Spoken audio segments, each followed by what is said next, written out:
Well, greetings to you. I want to talk to you about something slightly different today, if I may, and it's the campaign to save our ticket offices at our railway stations. I live in a rural community. We have the local market town. We have a railway. Selby is a close one to me, and Goole is another one. They have ticket offices. And they are very, very useful indeed, because if you have a complicated travel problem, they have somebody there who can help you through it. All online business is all very well as far as it goes. If you just want to book one ticket to somewhere and a ticket back, fairly straightforward, yes, you can do that. But I have a quite complicated program.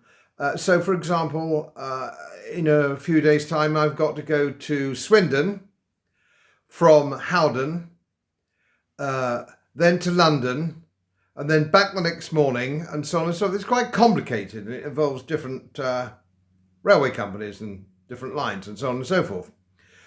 And I also have to go to Peterborough from Howden, but the Hull trains which I use don't stop at Peterborough, but they stop at Retford. So I have to get a ticket to Retford, then a ticket from Retford to Peterborough, so on and so forth. So it's quite complex. And I also have a veterans card. And so you need to type that in as well. So online is very complex. Now, I've been very lucky over the years. I've had a secretary do all this for me. And I'm pretty bloody hopeless at this kind of thing. I'm the first to admit it. Now, my wife is acting as my secretary now, and a more bolshy, an insubordinate secretary I don't think I've ever had. Anyway, she has to go at this kind of thing herself. She's not too bad. Not as brilliant as a professional secretary is in these matters, of course. But even she was 20 minutes on trying to work out these complicated things. In the end, she just gave up. She lost the will to live. So I went down to the ticket office and I got it all. A very helpful girl. She organised all this for me.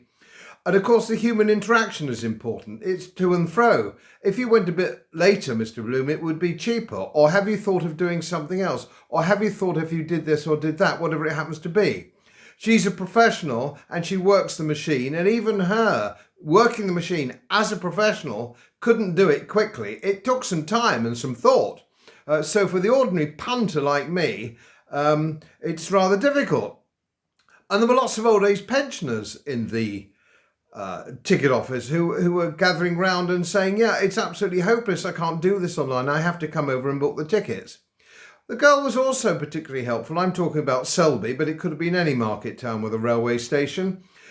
She wasn't there for 10 minutes or so. She was off helping an old age pensioner get across to the other track and so on and so forth. So she was adding value as well and not just being in the ticket office. And these people are nice, charming people, and I don't want to see them sacked. And she did actually say, well, they're talking about keeping me on to help with the station anyway. And I thought, yeah, well, I know what's going to happen there. They'll keep you on for a few months and that'll be all right. And then they'll quietly get rid of you when there's nothing else to do and it's all closed down. And there's a campaign going on now, and this will be at your local station. You can post it off at your local booking office. Now, I've seen this over the years, I saw British Midland Airways when I was flying consistently from Leeds to Brussels.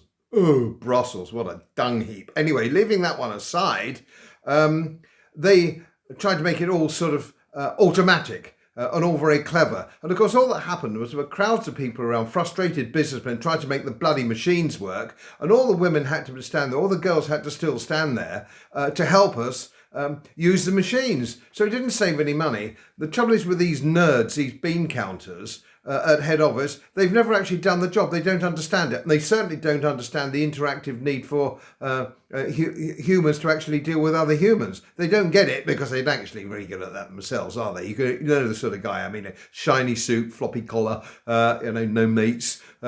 These are the guys making all these decisions. So I would say do support this, your local station and try and help.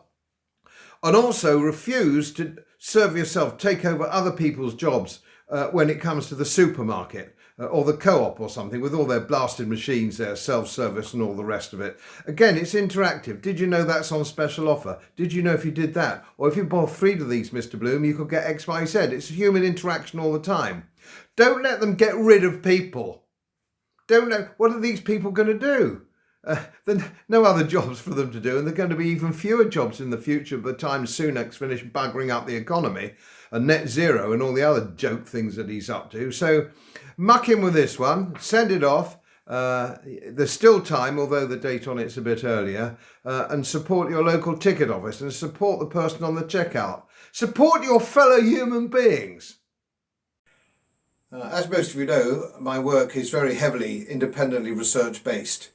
And I get my information from all over the world. It would help if you press the subscribe button and the little bell next to it, because the more subscribers I have, the more likely it is that international independent research institutes will share their material with me.